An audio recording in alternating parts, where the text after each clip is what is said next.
Thank you, Jesus. Praise you, Jesus. Okay, let's close our eyes. In the name of the Father, and of the Son, and of the Holy Spirit, amen. Thank you, Abba Father. Thank you, Jesus. Thank you, Holy Spirit. Lord, as we continue to learn your word from you yourself, Lord, once again, I ask you, by the power of the Holy Spirit, you speak to us.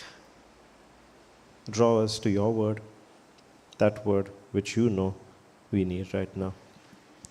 Continue to speak to us, Father, and because you have done that, I thank you and I praise you. In Jesus' name I pray. Amen. Hallelujah. Thank you, Jesus. Praise you, Jesus. Thank you, Jesus. Praise you, Jesus. So we have been learning how our life is actually meant to be supernatural. Not just natural, we are not just supposed to be at the natural realm, but we are supposed to rise higher to live in the supernatural realm, a supernatural things, experiencing supernatural things every day of our life, where we don't have to struggle. Yes, there will be challenges, but we won't have to struggle through those challenges. There will be supernatural breakthroughs, there will be supernatural manifestations, and that is the kind of life that Jesus has called us to live. God our Father has called us to live. And He has prepared our hearts also to be able to do that by putting the faith of His own Son into our hearts. What we do need to learn is how do we draw out that faith fully. But there is something that stops us from actually seeing the full manifestation of the supernatural in our life. Yes, we are supposed to live supernaturally, but there is something that stops us. And that thing is unbelief, where our senses, what we can see with our eyes, what we can hear, what we can feel with our senses, whatever input we get from our senses, that ends up dominating our thoughts more than the Word of God. If we look at our mind as a certain amount of space, then the input that we get from our senses ends up taking more space than the Word of God, which keeps us bound to the natural. Because the senses give us input from the natural, right? The pain that we are seeing, the symptoms that we are seeing, the problems that we are facing, the people that are coming against us, all of that is in the natural, and we are getting input of that, of whatever is happening from our senses. But the senses keep us bound to the natural. Now, the moment we learn to neglect what our senses tell us, not neglect our senses, because senses by themselves are not bad, but the moment we allow those senses to dominate our mind more than the Word of God, then that's a problem. Because the senses are good, but the senses are limited to the natural realm, to the natural world. But if we want to live in the supernatural, we need to move from our physical senses to our faith sense. And allow that faith sense, what we see by faith, to have more space in our mind, to dominate our mind more than what we feel in our senses. Because at our core, we are spirit beings, and the goodness of God is already put in our spirit. But we also have a body.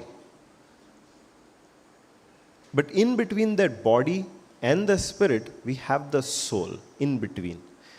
At our core, we are a spirit, and the outer casing that we have is our body. Now, in between those two is our mind.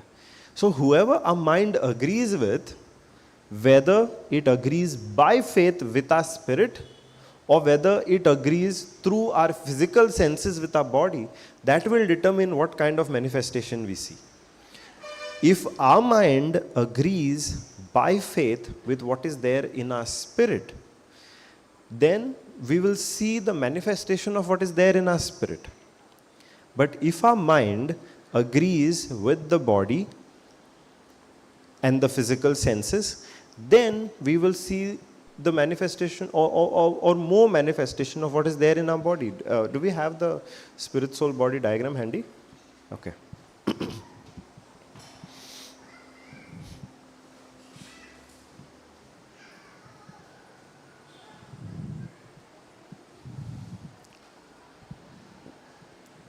Okay, thank you, Jesus.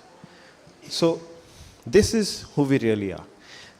Our spirit part is identical to Jesus' spirit right now. In our spirit, all the goodness of God is already placed. All the blessings of God is already placed. The faith of Jesus Christ is there in our spirit. This is where the physical senses are in our body. In between is our mind. What is the soul? Soul is nothing but the mind, where our thinking happens, where our choosing happens, and where our feelings happen. That is the mind, the soul, which is in between. Now, if the soul agrees with our natural senses more, then we will see more of what is there in the natural, what is there in the physical. But if our soul agrees with what is there in our spirit, and our soul, our mind is dominated by what is there in our spirit, then what is there in our spirit, the fullness of God's life which is there in our spirit, that will come out more fully as our mind agrees with our spirit. And we know whatever is there in our spirit through the Word of God. The Word of God is the mirror which tells us what is there in our spirit. It is through the Word. If you want to know what exactly is there in our spirit, we find the answer in the Bible. As we meditate on the Word, as we learn the Word more and more, we come to know what exactly is there in our spirit. And as our mind agrees with the Spirit, that is with the Word through the Word of God, what is there in the Spirit starts manifesting more. But if our mind is focused on our physical senses, we will still be stuck in the natural. Life, actually, if we go to see, life should be inside out, where what is there in our spirit comes out as our mind agrees with it, as our mind is dominated by the Word of God and what is there in our spirit. Because of our unbelief, life becomes outside in, where our soul, our mind is dominated by what is happening in our body, what is happening in our natural world, what is happening in our physical senses. We are dominated by that. And that leads to unbelief. That leads to unbelief. Because whatever is there in our spirit, we cannot see. But what is there in our body, what is there in our physical environment, we can see. The people that are coming against us, we can see those people. But the angels who are there with us, we cannot see those people. The love of God that is there in our hearts, we cannot see that love. We cannot feel that love.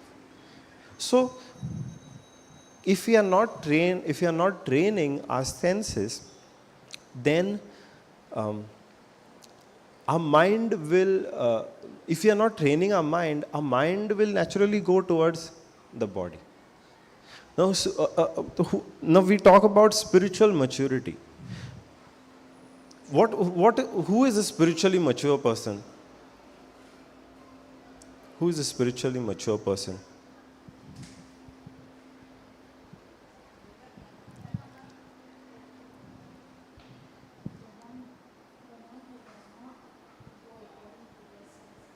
The one who does not. A spiritually mature person, okay, let's put Ephesians 5:14 now, please.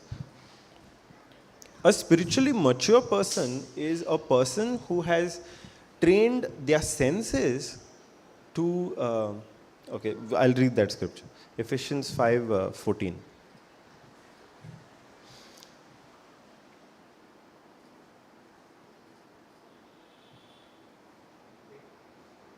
No, not 5:14.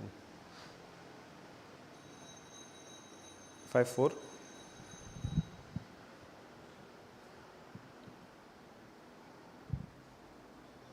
Okay, I'll check.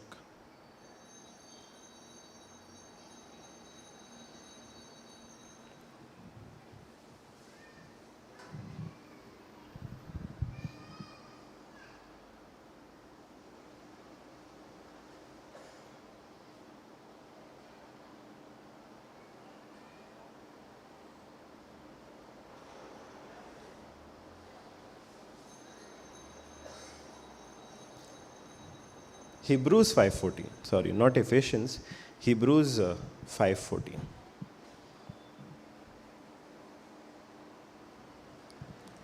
But solid food is for the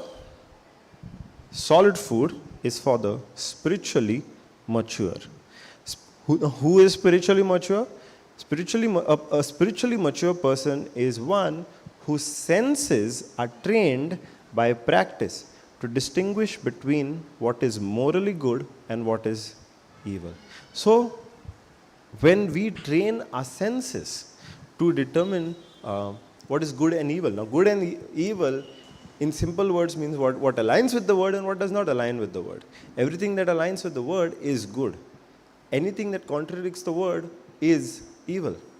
So, if we have brought our senses subject to the word of God, that even though in our senses we are feeling pain, we are feeling hurt, we are feeling anger, but we have trained them to be subject to the word of God, that's a sign of spiritual maturity.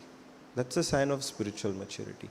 But if our senses are not trained to do that, to not be subject to the word of God, rather be subject to what it feels, what it thinks, what it hears, what it sees, then that leads to unbelief. That leads to unbelief. Because if our senses are not trained to be subject to the word of God, then our senses look for signs. Then we want signs to know that the word of God has actually worked. Because a lot of times people will say, I'm saying by the wounds of Jesus I am healed, but they won't believe unless they see some physical sign. Unless they actually feel the pain going away. Unless they actually see an improvement in their physical health, they won't believe. They are confessing by the wounds of Jesus I am healed. But unless they feel it with their senses, unless they see it with their senses, they find it very hard to believe. And that leads to unbelief, because now, instead of being dominated by the word of God, instead of the thoughts being dominated by the word of God, the thoughts are dominated by what am I feeling, what am I seeing with my senses. With my senses, I'm seeing that the pain is still there, the symptoms are still there. So I'm finding it hard to believe. That leads to unbelief. That leads to unbelief. Hallelujah. So our physical senses, if we rely on our physical senses to make sense of the spiritual world, to really understand what is there in the spiritual world, we are not going to understand. Because our senses are not capable of understanding what is there in the spiritual world. We can only understand what is there in the spiritual world using our faith sense. We cannot see it with our eyes. Now, let's take a simple example. Is it true that all of us have angels given charge over us? Yes. Simple example we'll take. Now, can we understand that with our physical senses, where we can see the angels, where we can talk to them, where we can touch them, sense them? Is that possible? Is it possible to see the angels around us? No, right? Because in our physical senses, we are limited. Angels are there in the spiritual realm.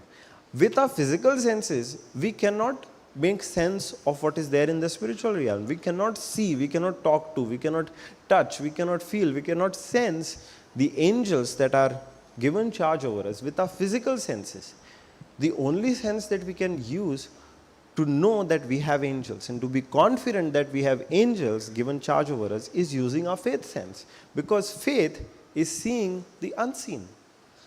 Faith is believing the unseen. Even though we might not see it with our physical eyes, we still believe it using what? Our faith sense.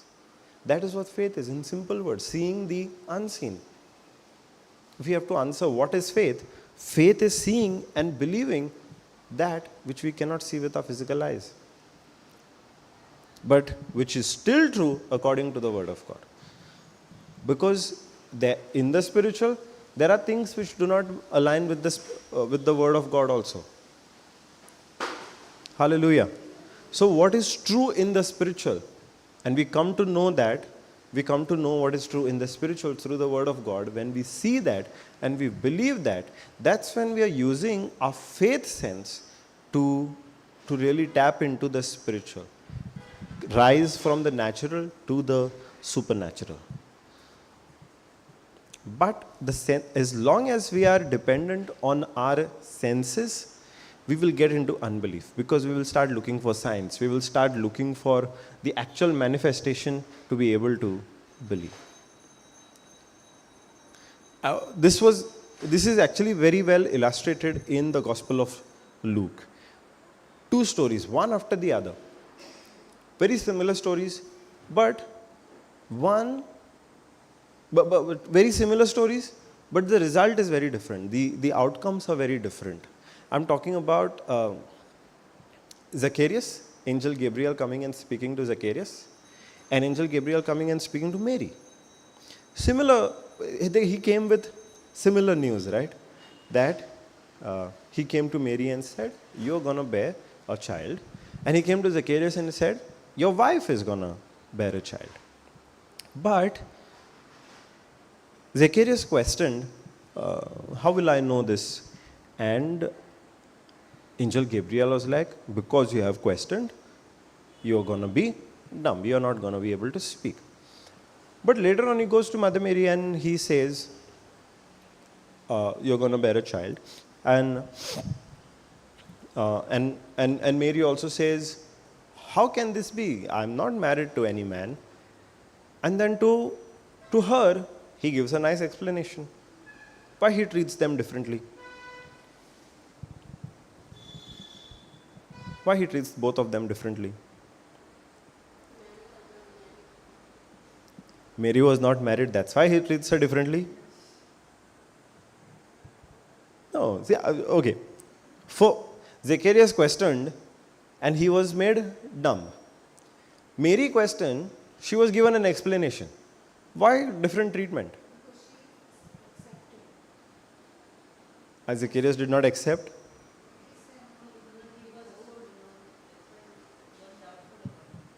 He was what? He was old. Okay. Let's see. Let's see in Luke chapter 1.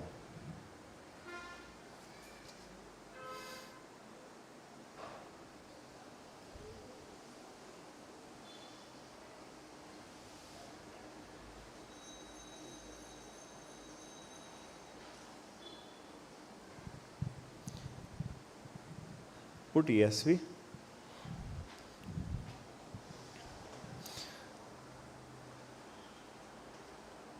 We'll read from verse 11.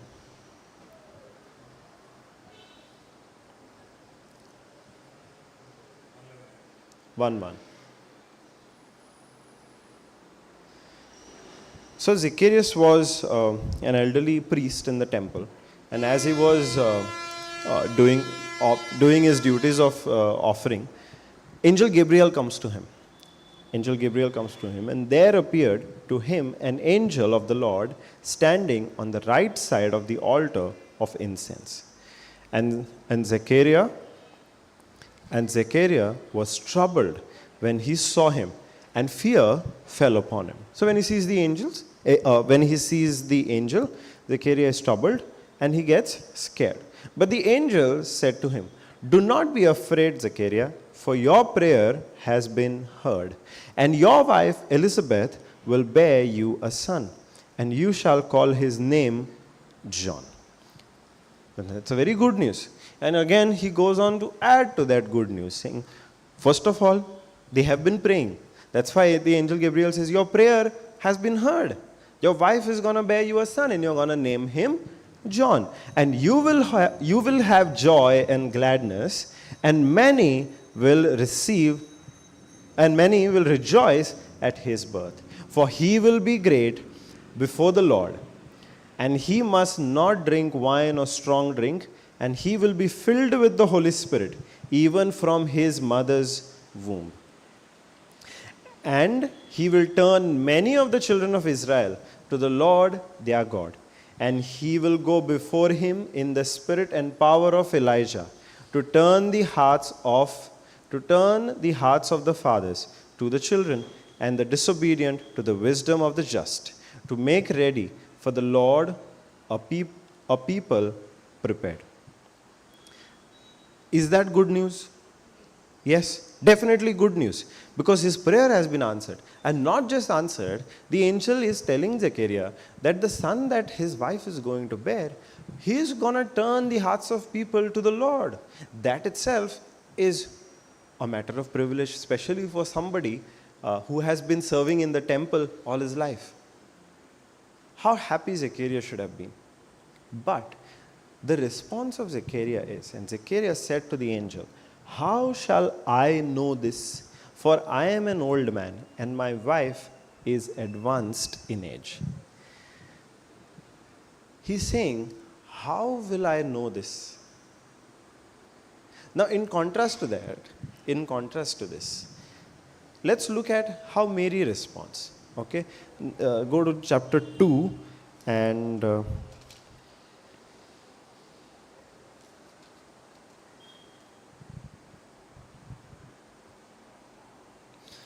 chapter 2, verse 26.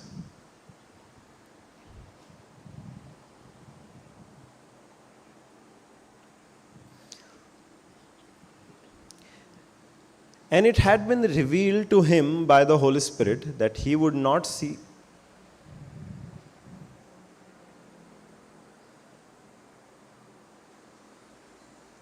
Sorry, chapter 1, 26.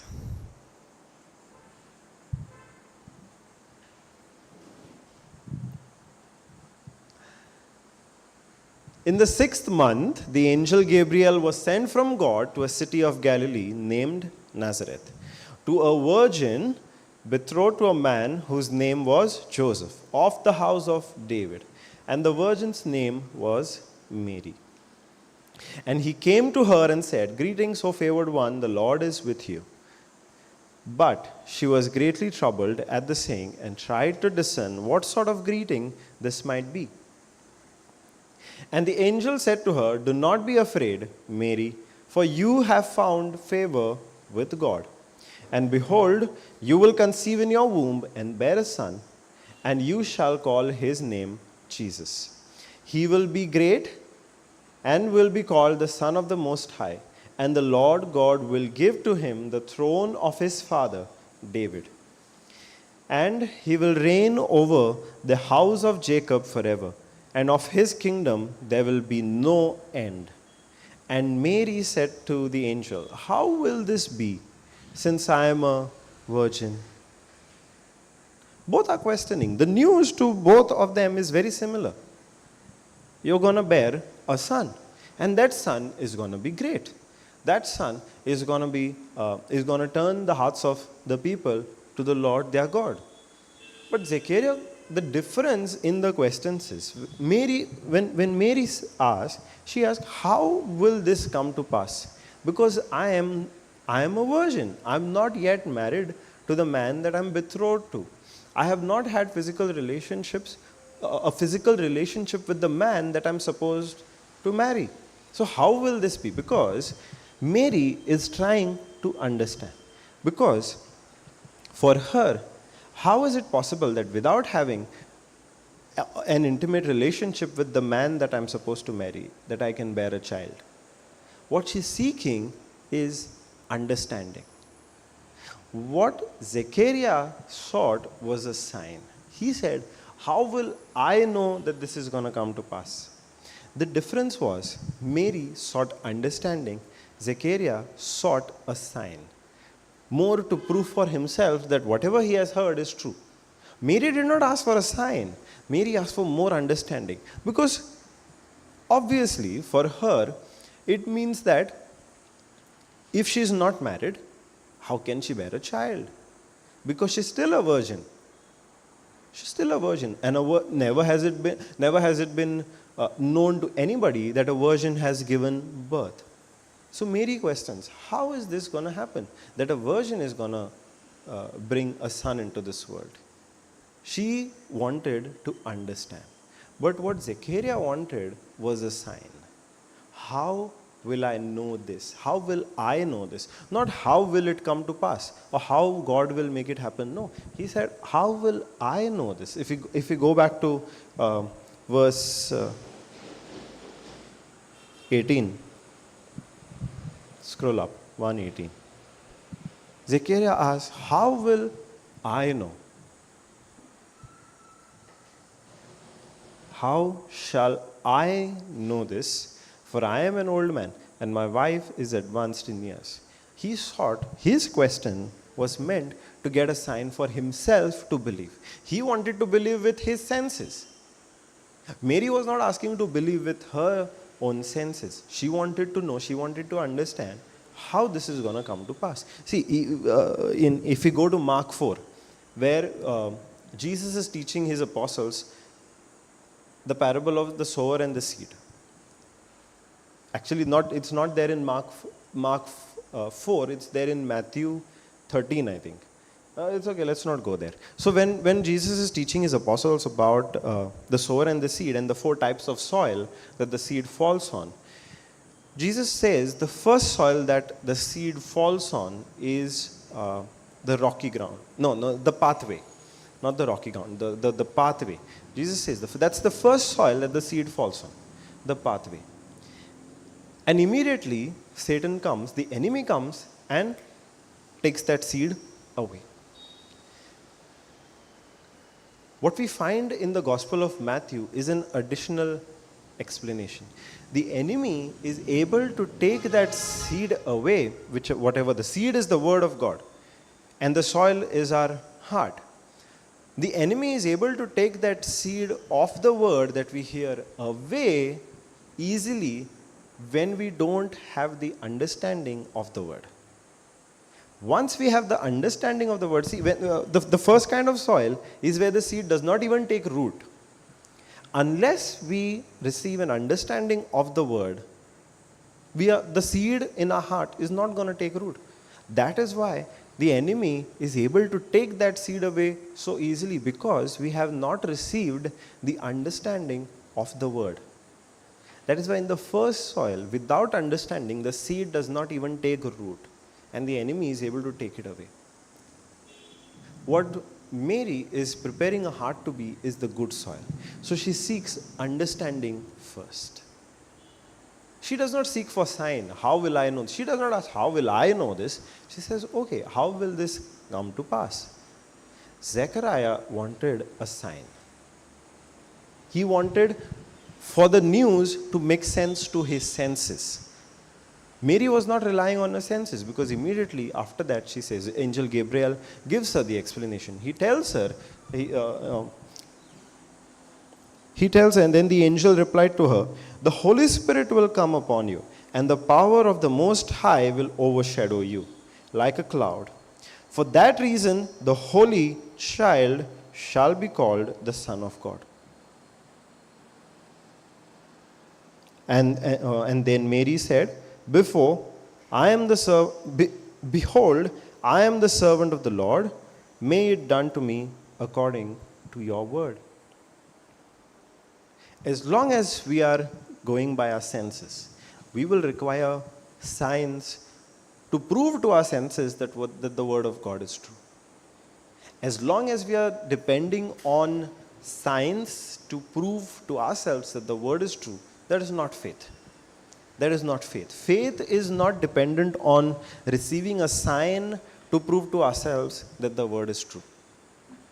Even without signs, even without our physical senses, we still believe that the word of God is true. Using what? Our faith. That is what our faith does. Even without physical signs, even without having to prove to our senses that the word of God is true, we still believe it.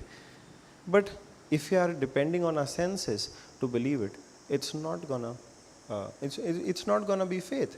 It's gonna be dependent on our senses. The difference between these two stories is that Zechariah was depending on his senses to know that the word of God is true. Mary was not dependent on her senses. In fact, she wanted to understand how the word will come to pass. She was not interested in how she will conceive, how she will go ahead with the pregnancy. She was not interested in that. All that she wanted to know was, how will the word of God come to pass? Both of them questioned. One was a question of unbelief. The other was a question to get understanding. Because once she received the understanding of the word, then the enemy could not come and take away that seed from her. Because she had received a seed, right? She had received a seed. When she received the understanding from Angel Gabriel, how it's going to come to pass, how the word that he had spoken is going to come to pass, once she received that understanding, the enemy now cannot take that seed away from her. Hallelujah. Confusing? Little bit? I'm saying both, yes and no. Confusing? Confusing, sister? Okay, praise God. Thank you, Jesus. Confusing, brother? Brother? Praise God. Thank you, Jesus. Confusing, sister? Praise God. So whatever is there in the spiritual, the word of God that we receive, all of this, the whole of Bible is the word of God. And the word of God is a spirit. It's not a physical word. Yes, it is spiritual. And to understand that, our senses are very limited. So we cannot depend on our senses to understand the word of God. Which scripture says, to the natural mind, the word of God is foolishness. You know that scripture? Because that scripture tells us, to the natural mind, that is to our natural senses, whatever is there in the word of God, whatever is there of God in the spiritual, it might seem foolishness. A son being born of a virgin woman, what foolishness is this? But it was spoken. That was the will of God, and it came to pass. To our natural senses, it's not going to make sense. Yet, it is true in the word of God.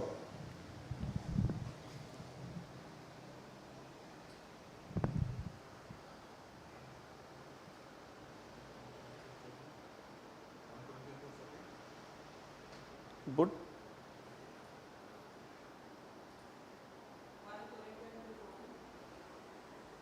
Yes, okay. Yeah. The natural person does not accept the things of the Spirit of God, for they are folly. Put KJV.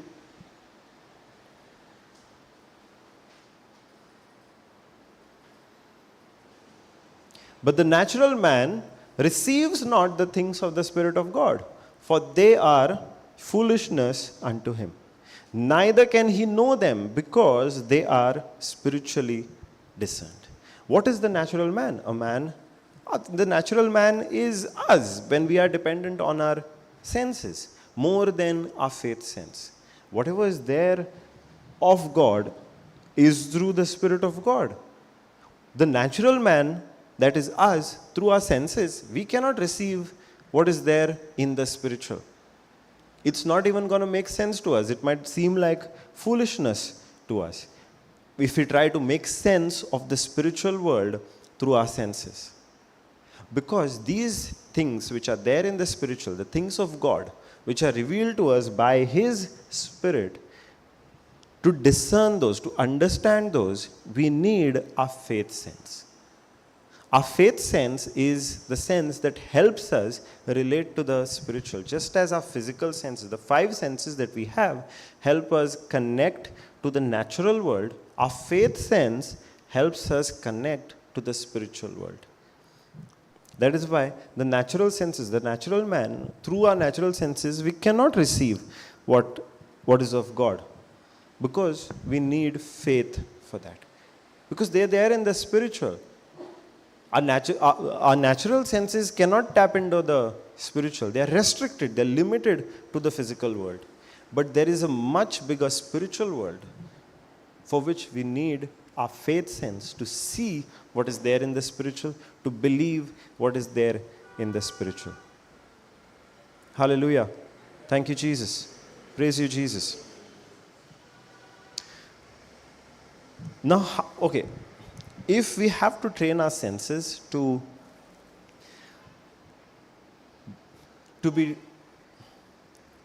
if we have to train our mind to not be dominated by the input that we get from our physical senses, but rather train our mind to be dominated by input from our faith sense, that is, things of the spirit, the spiritual things. For our mind to be dominated with spiritual things, what do we need to do?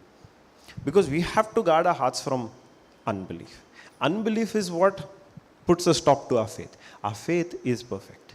It is the faith of Jesus Christ himself that we live by. But if we are more dominated by our senses, then we get into unbelief. So we have to guard our hearts against unbelief. Yes? How do we do that? How do we guard ourselves against unbelief?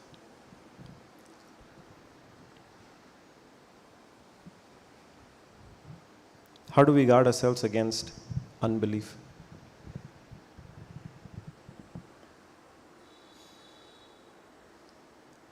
Hebrews 5:14, please.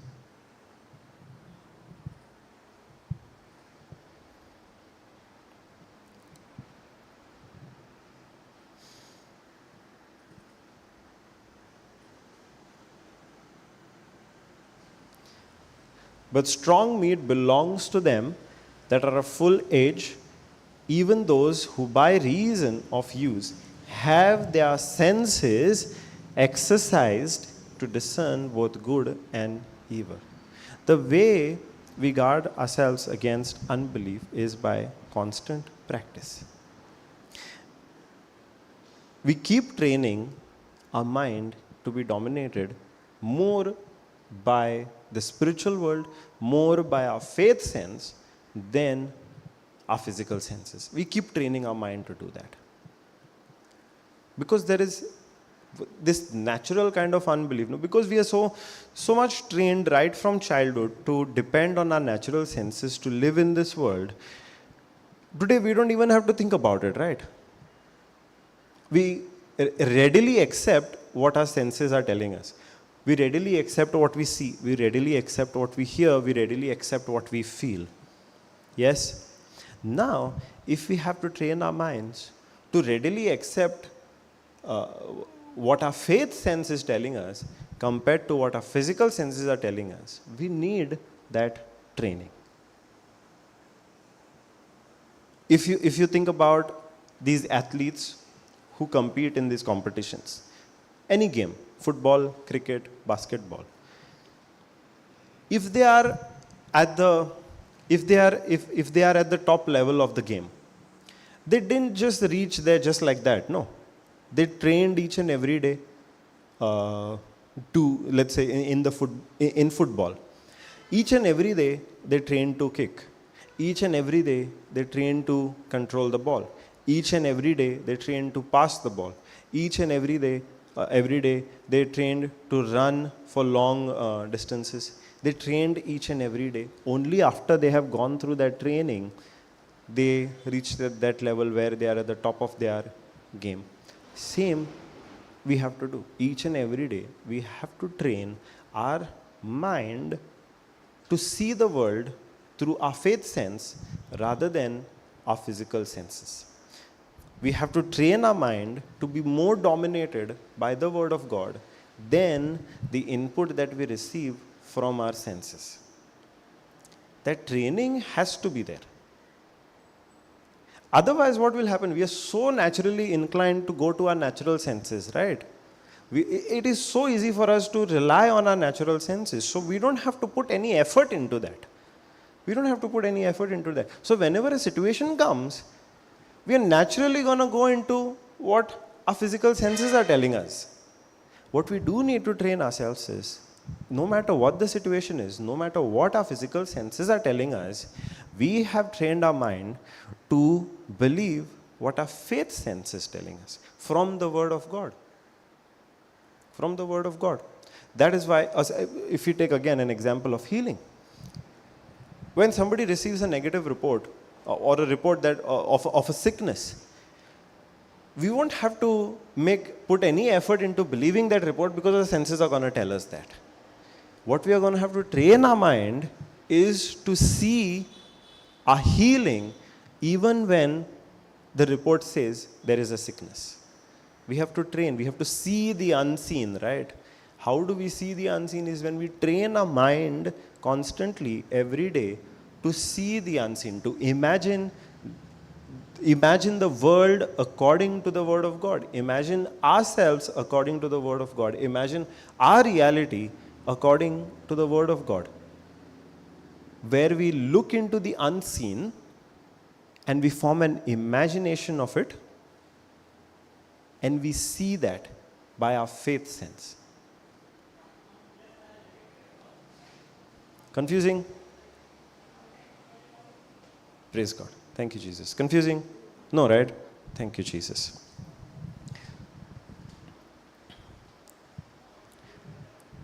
Okay, so the way to guard our hearts from unbelief is to train ourselves to not be dominated by the input that we get from our physical senses, but to be more focused, to be more dominated by the Word of God, using our faith sense. So what does that training look like? We have to train ourselves. No, each and every day we have to train ourselves. So what do you think that training looks like?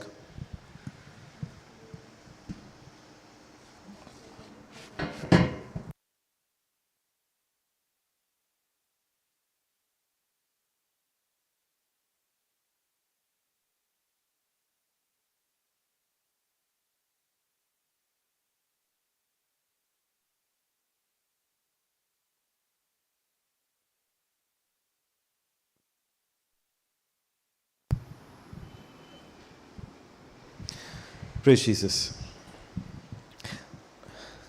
Jesus gives us that answer. How do we train ourselves? In Matthew 17. Can we go to Matthew 17? Matthew 17 is the account where yesterday we were learning a father brings his son to Jesus' disciples to cast a demon out.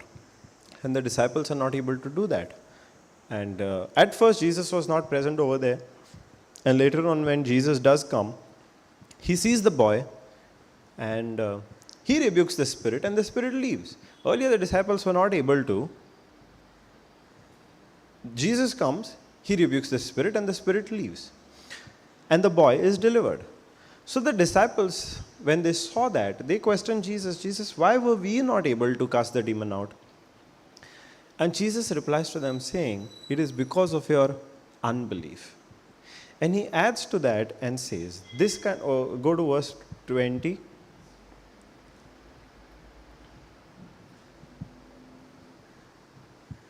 He says, and Jesus said unto them, because of your unbelief. For verily I say unto you, if you have faith as a grain of a mustard seed, you shall say unto this mountain, remove hence to yonder place, and it shall remove, and nothing shall be impossible unto you. 21. Howbeit, this kind goes not out but by prayer and fasting.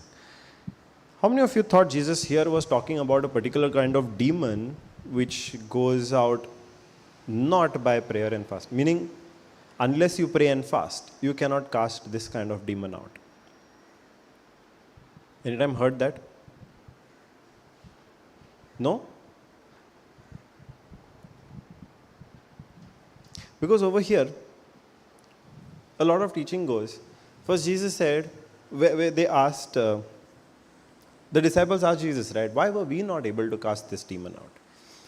And this scripture is misinterpreted to say that Jesus is saying, this kind of demon won't go out unless you first pray and fast. If you actually go to think about it, when the disciples were casting out demons, whose authority were they using? Jesus's. They were not using their authority. They were using Jesus' authority. And when they spoke to the demon, they would say, in the name of Jesus Christ, come out. If a demon does not obey the name of Jesus, is it not pride on our part to think that our prayer and our fasting is going to make the demon move even when he does not obey the name of Jesus Christ? That means our fasting and prayer has more power than the name of Jesus Christ? The name of Jesus Christ is what the demons obey. The prayer and fasting over here is to make us more sensitive to the word of God. Now, the prayer and fasting over here is not to get any demon to move. It is rather for us to be more sensitive to the word of God. Because earlier what was happening is, by faith, the disciples spoke. The disciples commanded the demon to leave in the name of Jesus Christ. But the demon resisted. And when the disciples saw that the demon resisted, they got into unbelief. Because now they were seeing with their senses that the demon is not obeying. So the senses, whatever input they got from their senses, dominated their mind more than what should have happened when they spoke, when they commanded the demon.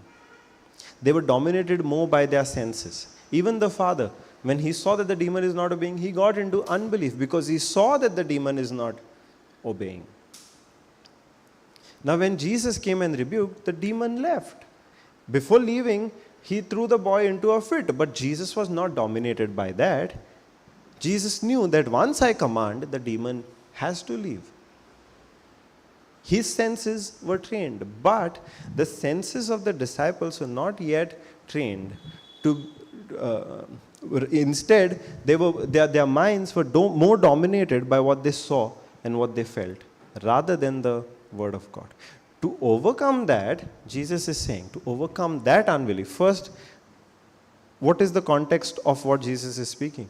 He says, the reason you were not able to cast the demon out is your unbelief, where you are more dominated by your senses rather than the word of God. You are more dominated by what you are seeing rather than the authority that is placed in your hand. It says because of your unbelief. Yeah, because of your unbelief. And to overcome this unbelief, this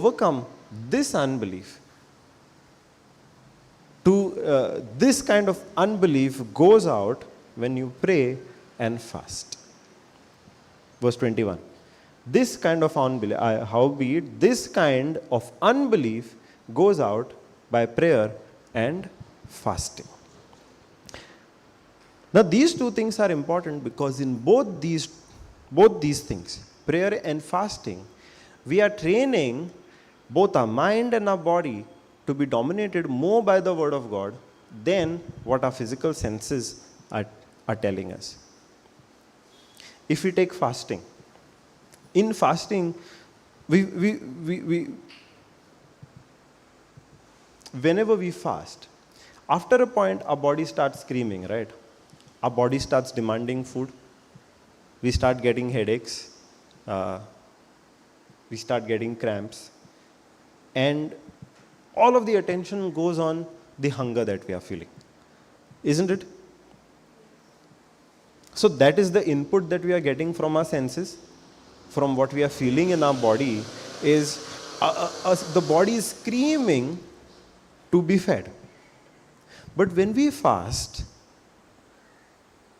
we train our body and our mind to not be dominated by that feeling. Rather, we tell our body, saying, you are not sustained by only physical food, you are sustained by the word of God. Because fasting is that. Fasting is not just not eating. Fasting is replacing physical food with spiritual food. A lot of times we will fast, but all that we will do is stop eating. We are not replacing that with spiritual food. We are not replacing that with the word of God. So all that we are doing is going hungry, but not feeding ourselves with the word of God. So that does not really count as a fast. In fasting, we replace the physical food with spiritual food. And when we do that, even when the body is craving physical food, even when the body is craving physical food and it's shouting to be fed, we tell the body, we tell the body, we tell our senses, you calm down, you quiet down. I am not dominated by what you are telling me. Rather, you are now subject to the word of God. As I am feeding you with the spiritual food, as I am meditating on the word of God more and more. So the desire to eat loses its power over us. Why? Because now we are training our mind to not go by what our senses are screaming at us, but rather to go by what the word is telling us. The nourishment that we are getting from the word. Hallelujah. Thank you, Jesus. So through fasting, there are many things that happen through fasting, but one of the things that happen through fasting is we train our mind to not be dominated by what our senses are telling us. But we replace that with spiritual food, where we are nourishing ourselves with spiritual food of the Word of God. So eventually we come to a point where even though we have gone 24 hours, more than 24 hours without food, it does not affect us, it does not bother us, because now our mind is not looking at or our mind is not dominated by the hunger pangs that we get, the headaches that we get, or whatever our body is telling us, but is rather just moving ahead with the spiritual food, with the Word of God. So we have trained our mind in that way. So that is what happens when we fast. And the other is prayer. Praying also is, what do you think is praying? Or what, maybe now your understanding of praying has changed. Earlier, what kind of prayers we used to make? Sorry? Same thing we used to repeat. And even in that, we would go on telling God our problems, asking God, God bless me, God bless me, God bless me. God save me, God save me, God save me. Basically, we were going on asking God to do something for us. Or we would tell God, God, we are facing this problem, this person is coming against me, that person is coming against me. How do I get out of this problem? I'm not understanding, Lord. What should I do? All those were our prayers. But what exactly is prayer supposed to be? What is prayer supposed to be exactly?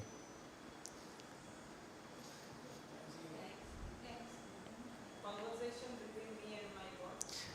Correct. Prayer, first of all, is a communion and a communication with God. You can write this down. Prayer is a communion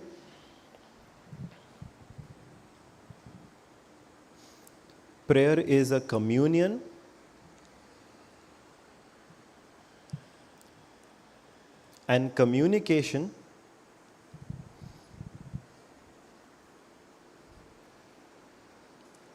and communication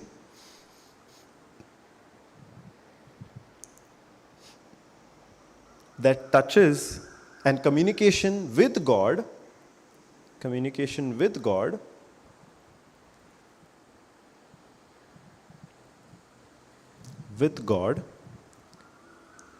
that touches his heart.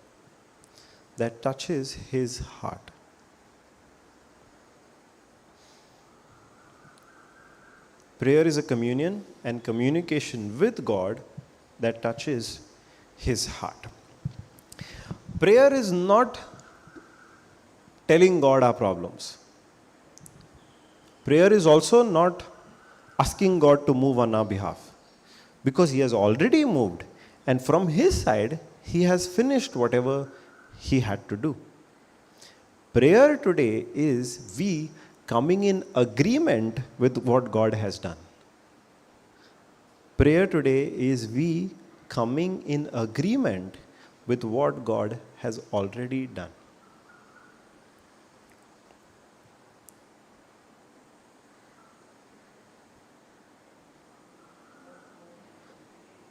Prayer is we coming in agreement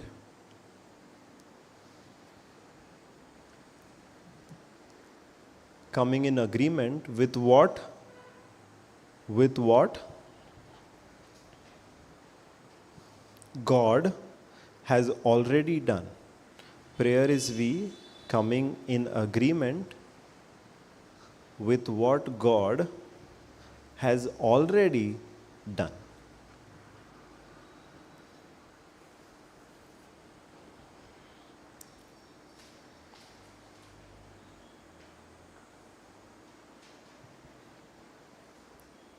This kind of prayer touches God. In the first line we wrote, prayer is a communication and communion and communication with God that touches His heart. What touches His heart is when we come in agreement with what He has already done. That is why, like you said, prayer is about thanksgiving. And go to Philippians 4:6 also. Philippians 4:6. That is why when we come in agreement and when we come in agreement and thanksgiving, that's what touches God's heart, because it says, be careful for nothing, but in everything by prayer and supplication with thanksgiving, let your requests be made known unto God. Why with thanksgiving? Because He has already done what we need. He has already provided whatever we need. And if He has already provided whatever we need, we can be confident that our prayer is answered. So we go to Him with thanksgiving. Now, to our natural senses, this is not going to make sense. Because when do we say thanks to somebody? Only when we have received something. Yes? So now if I ask for a new phone, yes? Even before you give me that phone, if I say thank you to you, it's going to seem foolish, right? In the physical. I will say thank you to you only after you have given me that phone. But in the spiritual, when we approach God, we go to Him with thanksgiving, because we know that He has already moved on our behalf. We know that He has already finished whatever He had to do for us. We know that He has already provided everything that we need. We know that He has already answered every prayer of us made in faith. So we go to Him with thanksgiving. Here, it's not going to make sense to our senses. Naturally, it's not going to make sense to us. Why should we even say thanks? I'm still seeing the symptoms. I have not yet received my healing. So why should I say thanks? It's not going to make sense to our natural senses. Yet, when we operate in faith and make our requests known unto God by prayer with thanksgiving, that's when we subject our mind to the Word of God rather than the input that we are getting from our physical senses. When we make our requests known to God by prayer with thanksgiving. Along with thanksgiving also comes praise. They are very closely related, thanksgiving and praise. Along with thanksgiving and praise, when we make our prayers with thanksgiving and praise, that is when we are training our mind to be more dominated by the Word of God rather than what our senses are telling us. Hallelujah. Thank you, Jesus. Now this same thing we see in Mother Mary's life. Yes, I don't know whether there is an account of her fasting, but there is an account of her making a thanksgiving prayer. Yeah, no? Yes? Immediately after she gets the news and she visits Elizabeth. she glorifies God, she magnifies God, she gives him thanks, she gives him praise. And if we read that, it's in, again, Luke 1, verse 46 onwards. She says, my soul magnifies and exalts the Lord. My spirit has rejoiced in God, my Savior. And she goes on praising God. And all of that she sings, all of that, in Konkani ve se Mariye chen tust geet, all of that she's saying is based on scripture. Is based on scripture. She's reminding herself of the promise of God. Why? Because to her nature, she had to train her mind to be dominated by the word of God that she has received, as against getting an input from her senses, because the senses could have taken her in a very different direction of fear, of worry. What is going to happen now? Because at that time, for something like that to happen, a virgin being pregnant, an unmarried woman being pregnant, she could have been cast out of the society. She could have been ostracized. Joseph could have turned against her. That is why the angel also went and spoke to Joseph, revealing God's plan to Joseph. Her life could have been over. You think she did not get that input from her senses? No. I mean, she probably did. But she had to keep her mind focused on the word of God. That's why she's singing God's praise. She's singing God's praise. Because even in the last lines, she says, He has helped his servant Israel in remembrance of his mercy, just as he promised to our fathers, to Abraham and to his descendants forever. Hallelujah. Thank you, Jesus. What is she meditating on? What is she training her mind to be dominated by? What her senses are telling her, or what the word of God is telling her? Hallelujah. She is training her mind to not go by the input that she's getting from her senses, but rather to be dominated by the word of God. Because she's remembering the promise that God had made to Abraham. Because whatever news she received, whatever good news she received, is in fulfillment of that promise. Yes? Yes or no?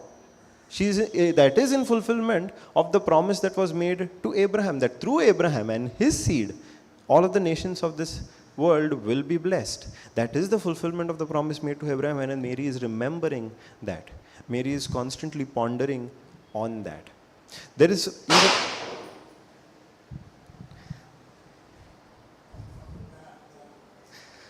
even further proof that Mary is not pondering on the things that she's seeing, the things that she's feeling, but rather pondering on only the word of God which has been promised and is now fulfilled. Because even after Jesus is born, the angel appears to shepherds, right? Shepherd boys. And they come to see Jesus in the manger. And when they come to see Jesus, they come and tell Mary and Joseph everything that the angel had told them. Because over here it says, put Luke 1 verse 10, no please, I'll read it. But the angel said to them, that is shepherds, do not be afraid, for behold, I bring you good news of great joy, which will be for all the people. For this day in the city of David there has been born for you a Savior, who is Christ the Lord Messiah. And it goes on to describe many different things. And this will be a sign for you by which you will recognize him. You will find a baby wrapped in cloths, lying in a manger. Then suddenly there appeared with the angel a multitude of the heavenly host, praising God and saying, Glory to God in the highest, and on earth peace among men with whom he is well pleased. When the angels had gone away from them into heaven, the shepherds began saying one to another, Let us go straight to Bethlehem and see this wonderful thing that has happened, which the Lord has made known to us. Put verse 16. So they went in a hurry and found their way to Mary and Joseph. Verse 16. And 2:16, sorry.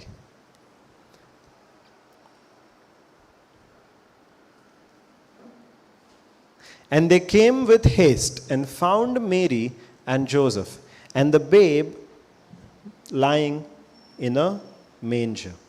And when they had seen it, they made known abroad the saying which was told them concerning this child. Told by whom? By the angel that had appeared to them. So they made made known to Mary and Joseph whatever the angel had told them. And all they that heard it wondered at those things which were told them by the shepherds. But Mary kept all these things and pondered them in her heart. What did we think say was the meaning of ponder? Yesterday we were talking about this word when we said when we were learning about considering, where Abraham considered something and did not consider something, where he considered the word of God and did not consider anything opposing the word of God, anything contradicting the word of God. And the meaning of the word consider is to ponder on, to meditate on, to think about continuously. Here, the same word is used to describe what Mary is also doing. She is pondering on all these things that she herself has heard from the angel, all these things that the angel has revealed to the shepherds. She's pondering on those things because in her natural, if you actually go to see in her natural, she could have gotten into worry. She could have gotten into doubt. What is going to happen? What is the society going to say? How am I going to face my family? How am I going to face the man that I'm supposed to marry? So many, how am I going to raise this child? What does it even mean that he's going to save the world? She could have asked all those questions, gotten into doubt, but she keeps her mind focused on the word of God by pondering on these things of the angel to her and to the shepherd, pondering them in her heart. Hallelujah. Where is she keeping her mind? Where is she keeping her mind? On the word of God. And a response all the while is thanksgiving and prayer.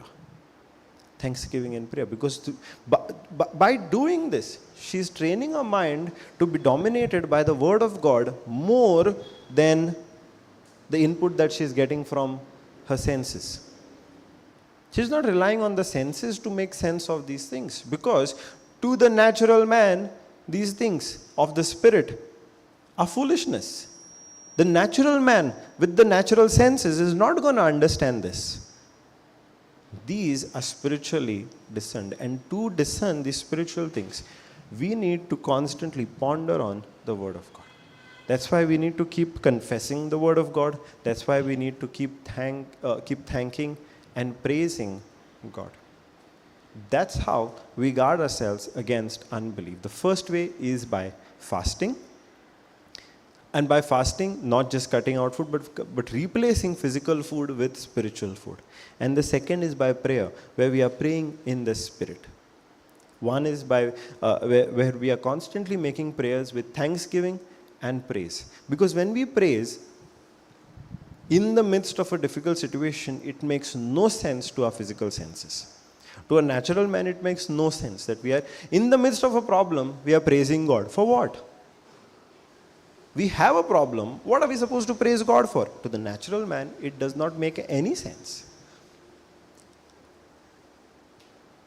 Natural man is going to tell, if God was there, God was there, God was all powerful, why is this problem coming in my life? Natural man is going to say, if God is so powerful, why did he allow this problem in my life? That is what the natural man is going to say.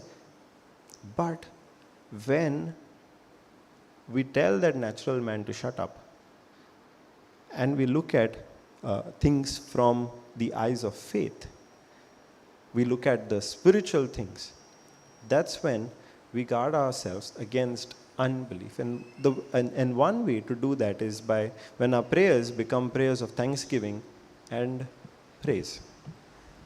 Hallelujah. Thank you, Jesus. That is why we keep thanking God and we keep praising God. Even does not matter what the situation is. The situation might seem absolutely negative. The situation might seem absolutely hopeless. Even when in that moment we praise God,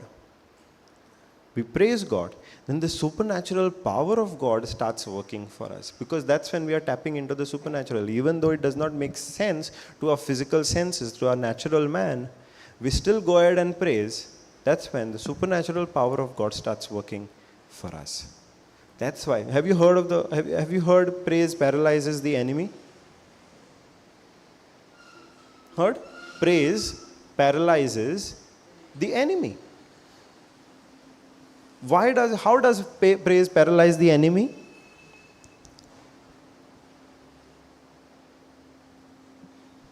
How does praise paralyze the enemy?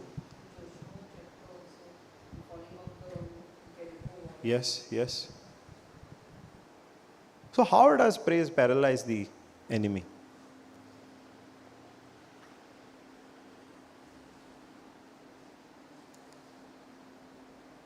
Because what happens when we praise God is, God says, I myself am enthroned in the praises of my people. That is when we praise God. See, if you go to Psalm 100,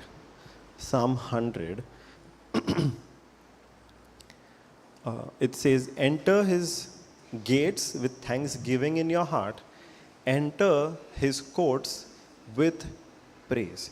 So now it's like, with our thanksgiving, we are drawing very, very close to God. We are entering his gates. But with praise, we are going to the very presence of God.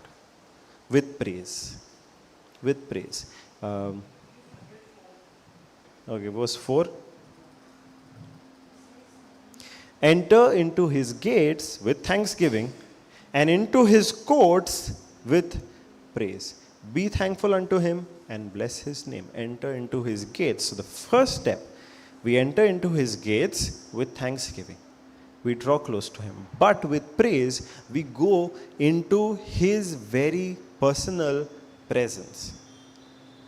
That happens through praise. When we start praising God, we are going into the very personal presence of God.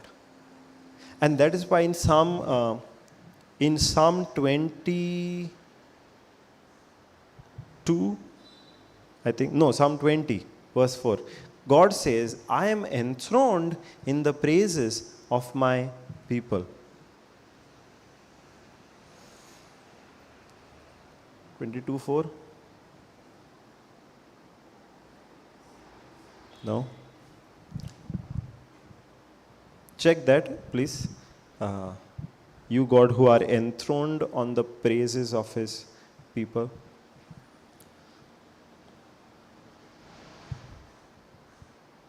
That's what happens when we praise. We are going into the very presence of God, and God's very presence starts dwelling among us when we start praising God. Now, that praise becomes the weapon that paralyzes the enemy. Because now we are in the very presence of God. The enemy cannot move, cannot do anything in the presence of God. A lot of times we will focus so much on getting our angels to move for us, to go and bring forth our manifestation. What we ignore in this is when we praise God, the very presence of God settles with us. And in that presence, the enemy cannot even move then. The enemy is paralyzed. And praise is that weapon that paralyzes the enemy. We were just there. Verse 3. But thou art holy. That is God, you are holy.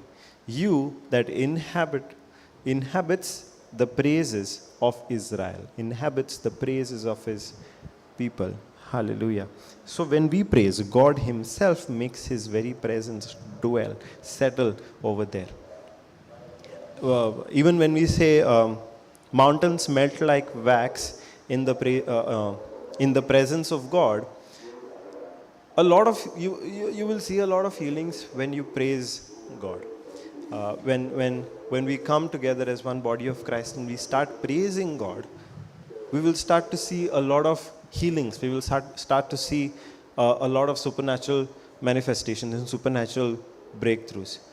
Why is that? Because when the body of Christ with one mind comes to praise God, the very powerful presence of God is there in those praises.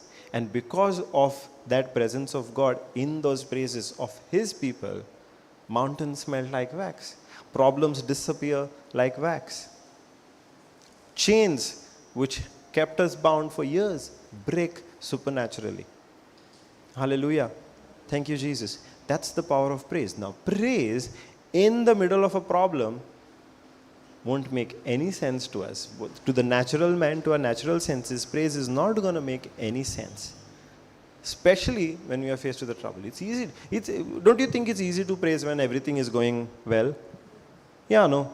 But when things start going wrong, how easy is it to praise God?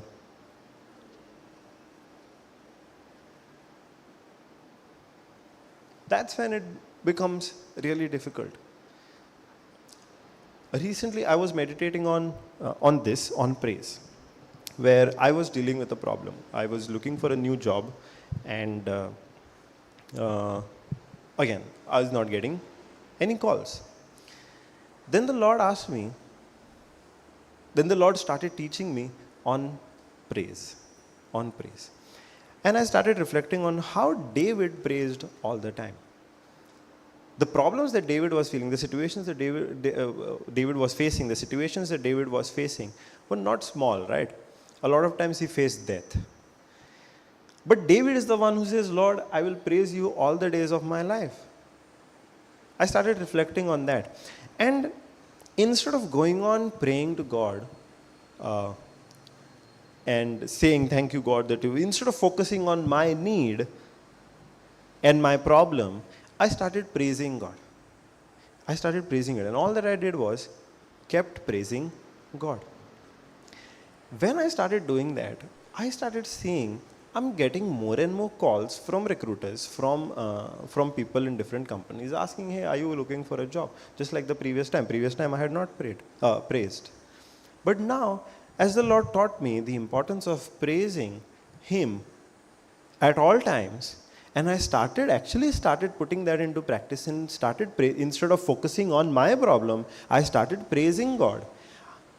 I saw that the problem is getting solved without me having to work too hard for it. Why? Because in the presence of God, all mountains melt like wax. Problems get solved supernaturally. Chains break supernaturally in the presence of God. And where is the presence of God? In our praises. When we praise God, the very powerful presence of God comes and dwells and settles in our praises as we praise God. That is why praise is the weapon that paralyzes the enemy. Hallelujah. Thank you, Jesus. Praise you, Jesus. So when we, even though it seems to a natural man, to a natural mind, it might seem foolishness. Yet we choose to go ahead and praise. That's when we are training our mind to not be dependent on our senses, to not be dominated by our senses, but rather to be dominated by our faith sense, to be dominated by the Word of God, seeing the world from the perspective, from the eyes, from the lens of God's Word. Not the lens of our problems, not the lens of our weaknesses, what we can do and what we cannot do. That is why prayer and fasting help us guard ourselves against unbelief. Because what those two things do is, they help us learn to be dominated by our faith sense, learn to be dominated by the Word of God rather than being dominated by our physical senses. One part of prayer is thanksgiving and praise. The other part of prayer is praying in tongues. Because in praying in tongues, we are actually praying in the Spirit. Because when we pray in tongues, it does not make sense to our natural senses, right? Our natural senses do not understand what we are speaking. And that stops a lot of people from actually praying in tongues because they think, what are we even saying when we are not understanding what we are saying? That stops a lot of people because they are trying to understand what they are praying using their physical senses. But we can never understand what we are praying in tongues using our physical senses. But by faith, when we keep doing it, now we are training our mind not to be again dominated by our physical senses. Our physical senses are telling us it's foolishness. What are we going on blabbering? But we know that by faith we are speaking mysteries in the Spirit. So we keep doing it. And as we keep doing it, we are becoming more sensitive to the Word of God. We are becoming more sensitive to the spiritual rather than our physical senses. We are training our mind to be more dominated by the Word, by the spiritual, by our faith sense rather than our physical senses. That's what happens when we pray in tongues. And that's why we encourage everybody to pray in tongues for hours altogether, not for 5 minutes, 15 minutes. Even 30 minutes is less. We can pray in tongues. No, praying in tongues is a grace gift. We can pray it anytime, anywhere. A lot of times it has happened. I have, it has, just before sleeping, I've started praying in tongues. And as I was praying in tongues, I've fallen asleep.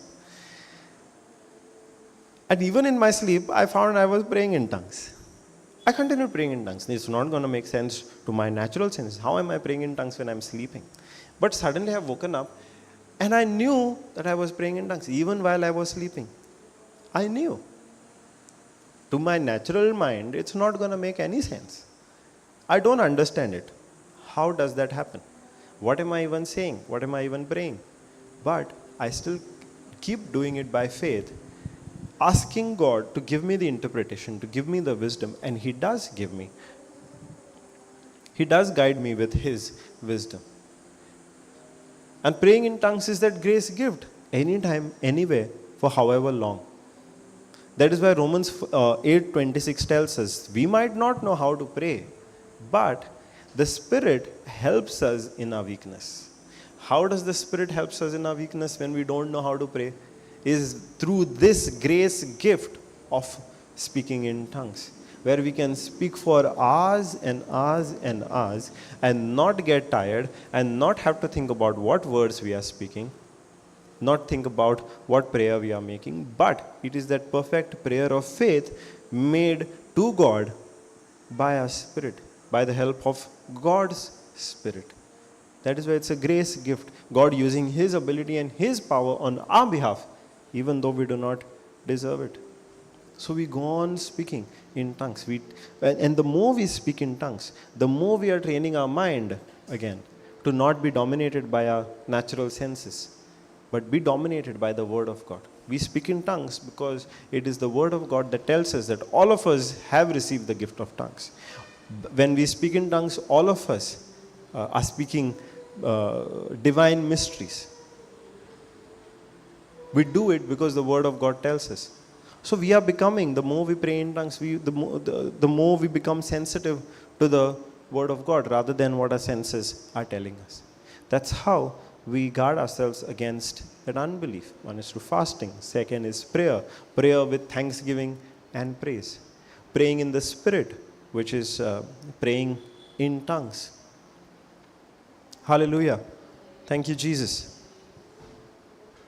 We'll take one example of somebody who found himself in an absolute hopeless situation. In an absolute hopeless situation and with every chance of getting into unbelief. But he did something that turned the situation in his favor. That turned the situation in his favor. And he saw a supernatural victory. Let's go to 2 Chronicles 20. 2 Chronicles 20. What I'm talking about is King Jehoshaphat. Have you heard of him? King Jehoshaphat? Heard? King Jehoshaphat? Yes? Yes, no? So what happens with King Jehoshaphat is, in 2 Chronicles 20, that's the account of this particular incident. He was the king of Judah. One day suddenly, at that time kings used to put these men at their borders to keep an eye, right?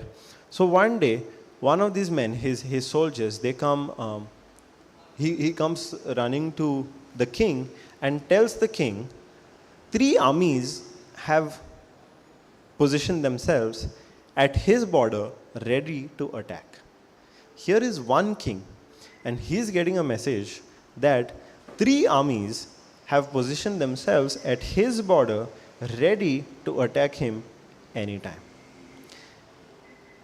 Now imagine the king's position. With one army, maybe there is a chance that he would fight and win. But with 3 armies coming against him at the same time, there is no chance. Because those 3 armies are going to be greater in number and strength than his single army. So his initial reaction is he gets scared. He gets scared. But what he does after that is what is important to us. Because after that, what he does is he declares a fast throughout all his kingdom. And he calls all his people in prayer together in one place. First of all, he declares a fast. And secondly, he calls everybody together in prayer at one place. And they all come. All his people and all his soldiers, they gather at that one place, praying and fasting. Why does he do that? Why does he do that? Because he recognizes that this battle that he is in, he has no power, no chance that he's going to win it. He can win it only and only if God is on his side. So he declares, now imagine what his senses are going to tell him. A king is responsible for protecting his people, right? He's responsible for protecting his kingdom. So he's going to have that responsibility on his shoulders. He needs to make sure that his people and his kingdom are safe. He needs to make sure of that. So naturally, what he should have done?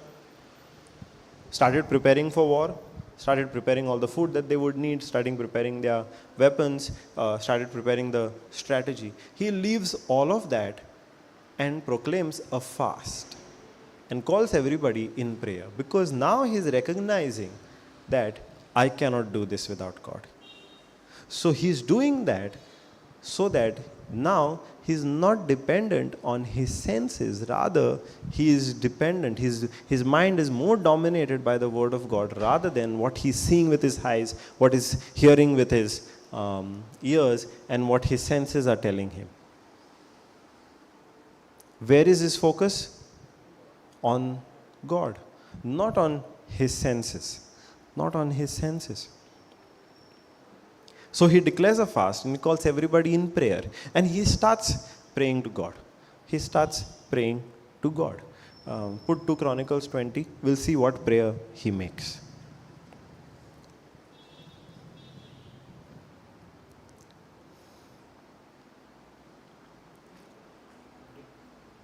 Yeah. Verse 6.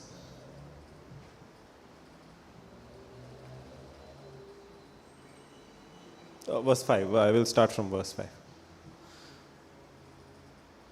And Jehoshaphat stood in the assembly of Judah and Jerusalem in the house of the Lord before the new coat and said, Oh, no, okay, see, verse 6 onwards, no, it tells us King Jehoshaphat's prayer. Okay, the prayer that he makes. Let's pay close attention to that to see what prayer he actually makes. Yeah, and he said, O Lord, God of our fathers, are you not God in heaven? You rule over all the kingdoms of the nations. In your hand are power and might, so that none is able to withstand you. In the very first line of his prayer, he starts by praising God. He starts by praising God. In the very first line, he could have had every chance, every temptation to go to God with his problem.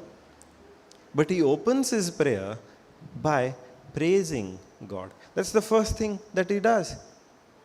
When he starts speaking to God, he starts praising God. Hallelujah. Thank you, Jesus. Is he going by what his senses are telling him? His senses would tell him, deal with the problem first. No, you can praise God when the problem is solved. First to deal with the problem, but he's not going by what his senses are telling him. He's going by the word of God. His focus, his mind is set on God. And he starts his prayer by praising God. O Lord, God of our fathers, are you not God in heaven? You rule over all the kingdoms of the nations. In your hand are power and might, so that none is able to withstand you. Scroll. Did you not, our God, drive out the inhabitants of this land before your people Israel and give it forever to the descendants of Abraham, your friend? What he says, did you not, our God, drive out the inhabitants of this land before your people Israel and give it forever to the descendants of Abraham, your friend? First thing that he does is prayer. Second thing that he does is remember that this land that they are living in is actually given to them by God himself as an inheritance. They did not earn it. It was rather given to them by God as an inheritance. Hallelujah. Thank you, Jesus. Scroll, next verse.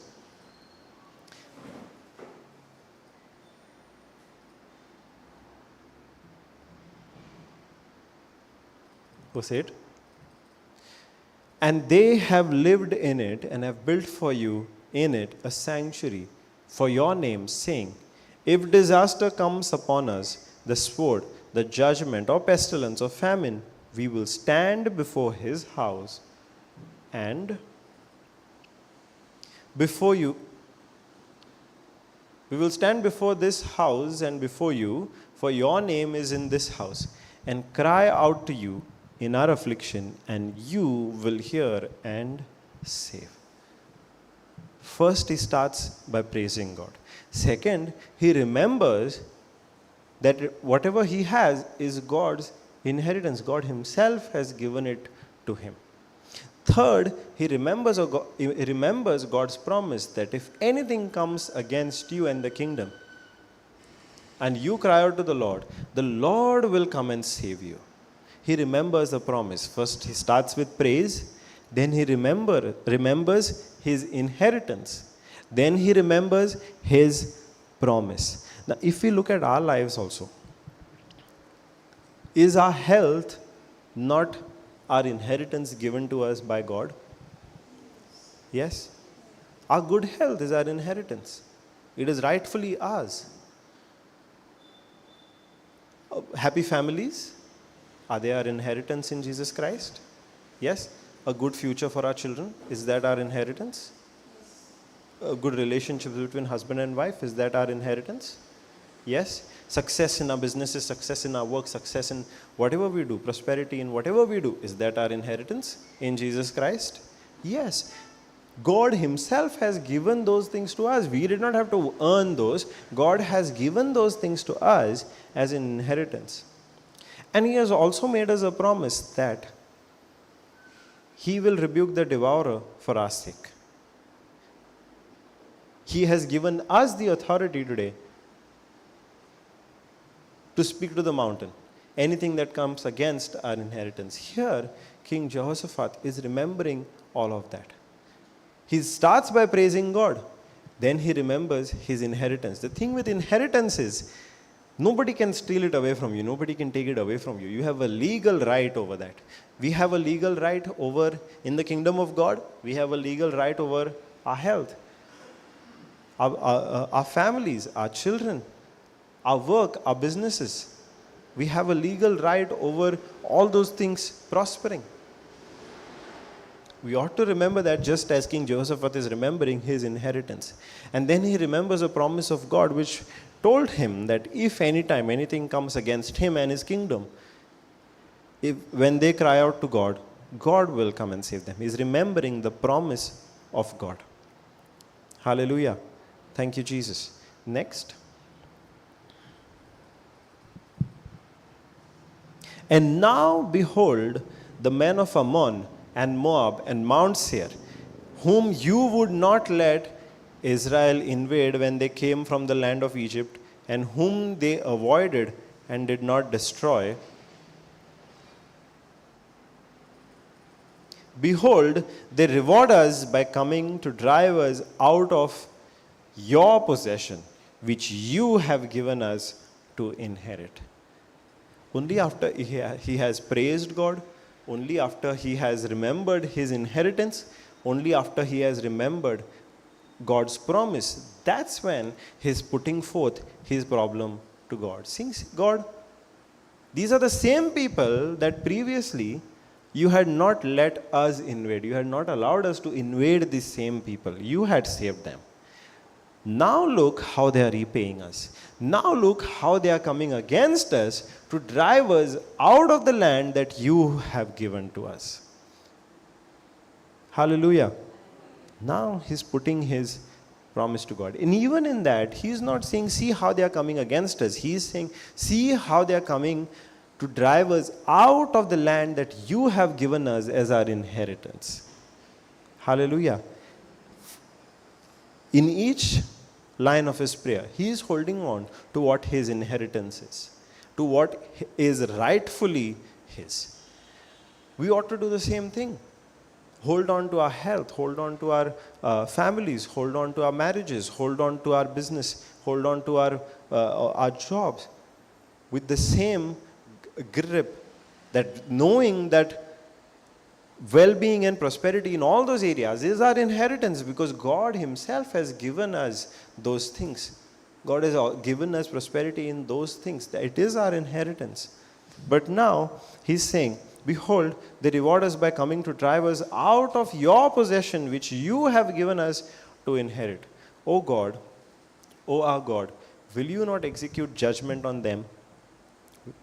For we are powerless against this great horde that is coming against us. We do not know what to do, but our eyes are on you. Would it have been easy for him to say these things? When 3 armies are at his border, they could attack anytime. And if they attack and he's not ready, there is no chance that they are going to survive. It is not a simple battle. It was a matter of life and death for them. If while he's praying, what if the enemy attacks? They will be caught by surprise, right? No plan in place, no food in place, no weapons in place. They all will be attacked, all will die. Yet, even in that situation, he chooses to turn to God, let his mind be dominated by the word of God more than what his senses are telling us, what he's seeing with his eyes, what he's hearing with his ears, and what he's feeling with his senses. That is what fasting had done. Now, he was able to do this because he had spent time previously appointing priests and leaders to teach the people about God. Because, I think in verse 18 we find, let's not go that, but in verse 18, this same king had appointed teachers, priests, leaders to go out and teach the people about this God of Israel. So the people and the king had spent time knowing, learning about God. What we learned in the beginning, how do we train our senses, is through practice, is by doing it daily. Today, in this situation, Do you think it would have been easy for these people to come and fast and come in prayer when it is a matter of life and death? If they had not trained themselves, it wouldn't have been easy. They would have rebelled against their king. If the king proclaims such a decision that we are going to go into a fast and come gather together in prayer, the people would have rebelled against him, because if they are not prepared, they could die. Their children could die. Their families could die. But they had spent that time preparing, knowing, growing in the knowledge of God. That is why today it became easier for them to come and seek the Lord even when the situation seems absolutely hopeless. Even when the situation seemed absolutely hopeless. So King Jehoshaphat makes this prayer and he bows his head. And in that gathering there was a prophet. His name was JCILM.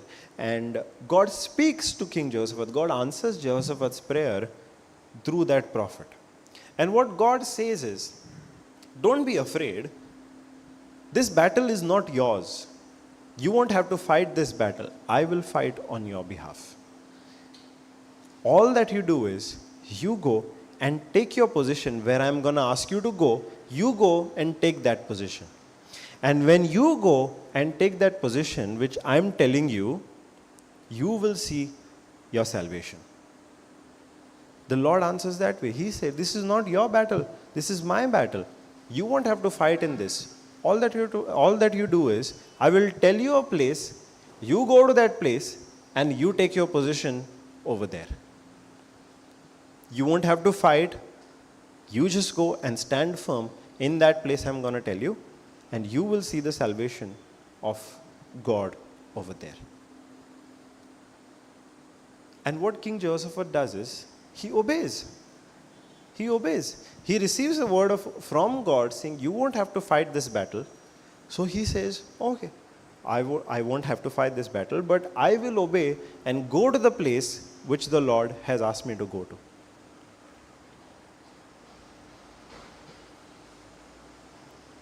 But he does something, again, he does something very surprising over here. As a king, all the time, just because God has said, as a king, in the eyes of his people, he would still have the responsibility of protecting them, right? Yes. Now he's preparing to obey the word of God. God has asked him to go and take his position at a particular place. King Jehoshaphat is preparing to march out, just as God commanded him to. God did not say, you stay in your kingdom and I will fight your battle. No, God said, you go out, go to that place that I'm telling you. So King Jehoshaphat is obeying that, and now he's leaving. So he's preparing, as an army marches, they don't march just anyhow, right? They will march in proper formations. Yes? So King Jehoshaphat is leaving his kingdom now with his army. But a very surprising thing that he does is, usually you would put your strongest soldiers in front of the army, right? The strongest soldiers in front. What King Jehoshaphat does is, he puts people tasked with singing praises to God right in front of his army. Not his strongest soldiers, but people and singers to sing praises to God as they are marching out. He put singers to sing praises to God right in front of his army. And the word of God tells us, I want that line to be on the screen. 2 Chronicles 20 verse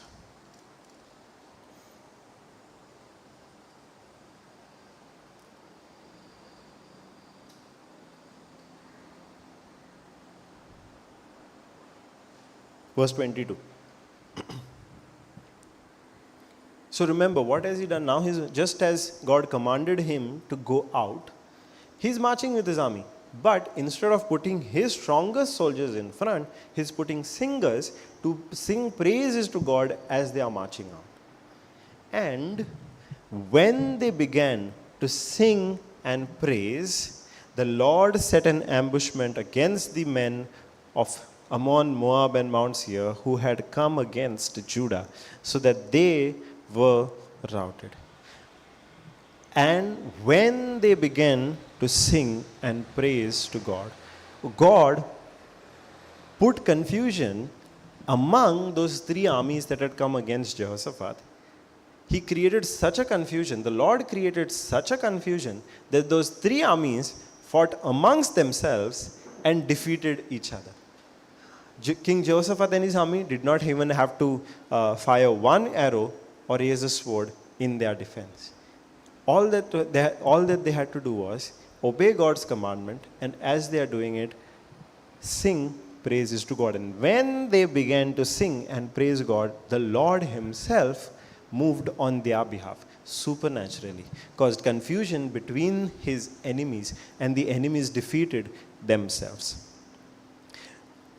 When they began to praise God, their praise paralyzed the enemy.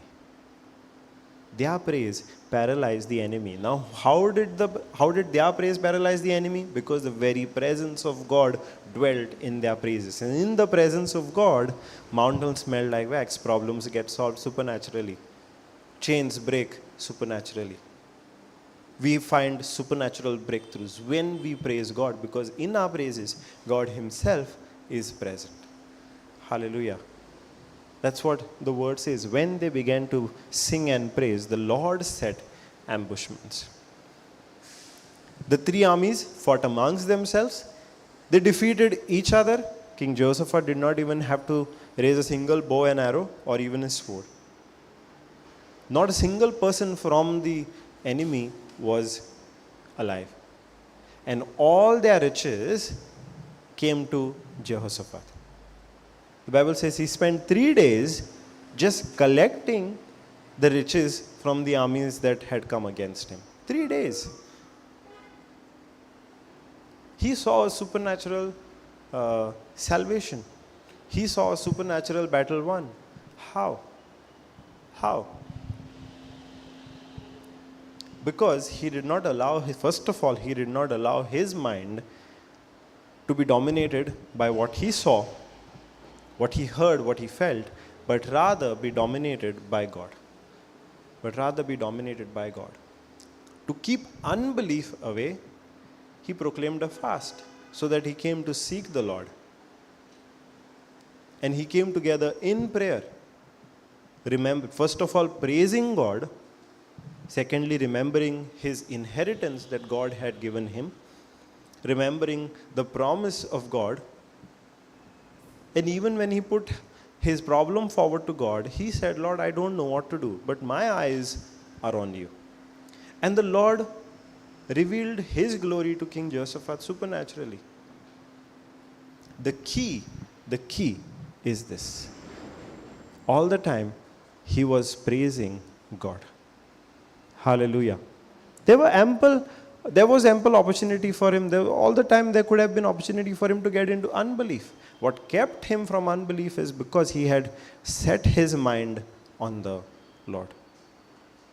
To the point where the input that he received from his senses was neglected. He was hardened to that input that he had received from his senses, but he was sensitive to God and what God had to tell him. How God had to direct his step. He was sensitive to that. It might have seemed foolishness to put singers in front instead of his strongest men, strongest soldiers. It might have seemed foolishness to the natural man, but in the kingdom of God, it made perfect sense. Hallelujah. Thank you, Jesus. Praise you, Jesus. So for us also, a lot of times, we are stuck in that unbelief. But God has also made a way for us to come out of that unbelief. God has also made us a way for us to guard ourselves against that unbelief, to not allow unbelief to hinder us, to not allow unbelief to keep us bound. For that, we need to practice train our mind to be dominated by the Word of God rather than being dominated by our physical senses. Our physical senses are good, but they are limited. But they're limited to the natural. It is only when we train our mind to focus on the Word of God, that's when we tap into the supernatural. That's when we start seeing what is true in the spiritual. Using our faith sense, where we imagine the world, where we see the world through the lens of the Word of God. And this has to happen every day. This has to happen every day. Every day we are training ourselves to see the world from the lens of the Word of God. Not the lens of our senses, of what we see and what we feel and what we touch and what we taste, no. But rather the lens of the Word of God. Hallelujah. Thank you, Jesus. Can we learn from these examples? Yesterday we were learning from Abraham. How Abraham did not consider anything that went against the Word of God. Today Mary, how she pondered on the things that were revealed to her by the angel, to her and to the shepherds. She kept pondering on that. She did not ask for a sign, she asked for understanding.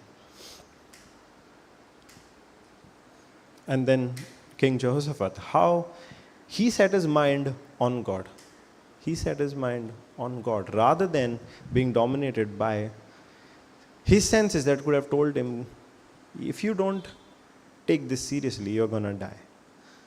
He did not focus on that. He focused on the Word of God. Can we learn from all of these champions of faith? Hallelujah. Thank you, Jesus. Praise you, Jesus. We'll end here. We'll end the session here, but let not the reflection of this end here. Let's take it with us and let's reflect on it. Let's meditate on it. Let's ponder on it. Of where are those areas where we are more sensitive to our natural senses and hardened to the Word of God? And how can we change this? How can we become more sensitive to the Word of God and hardened to the problem, hardened to the situation, hardened to the input that we get from the world? Because the goal is be as sensitive as you can. Be as sensitive as Jesus is to the Word of God. Hallelujah. Thank you, Jesus.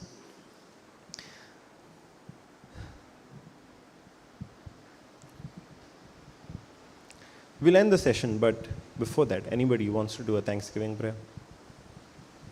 Even a small one will do.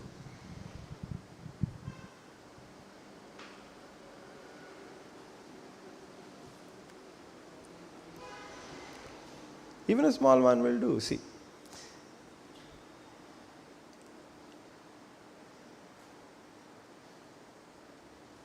I'm not giving marks. Neither is God giving marks. It's a small prayer. What did we learn? Prayer is a communication with God. Prayer is we coming in agreement with what God has already done. Even if it's 2 lines, God is still pleased with that prayer. Come, somebody. Praise God.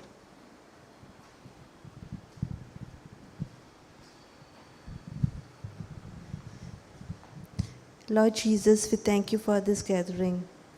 Lord Jesus, give us the grace to guard our lips from speaking what is wrong. Help us to praise and worship you so that we may get the understanding of what you are and what you are to us. Thank you, Jesus. I make this prayer in Jesus' name. Amen. Thank you, Jesus. Praise you, Jesus. Hallelujah. Hallelujah. Hallelujah.